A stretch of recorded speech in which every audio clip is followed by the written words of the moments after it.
बऱ्याचदा गोविंदाची पत्नी गोविंदाबद्दल म्हणते की तो अजूनही 90च्या जमान्यात राहतो.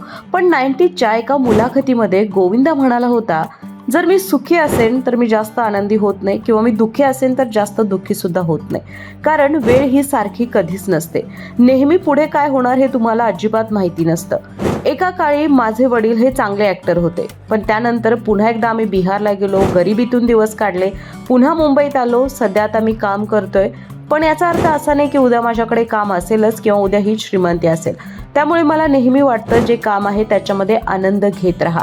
मी एकमेव असा व्यक्ती असेल जो भविष्याचा विचार करत नाही. बरेच जण म्हणतात की भविष्य सिक्युअर करायचं असेल तर तुम्ही आताच काही प्लॅन केले असाल तर ते करत राहा. पण मी असा एकमेव असेल की जो भविष्याचा कधीच विचार करत नाही, कारण मला माहिती नाही की पुढे काय होणार आहे. तुम्हाला गोविंदाच्या या वक्तव्याबद्दल काय वाटतं नक्की कळवा. आणि अशाच इंटरेस्टिंग बॉलिवूड स्टोरीजसाठी स्मार्ट मराठीला फॉलो आणि सबस्क्राईब करायला विसरू नका.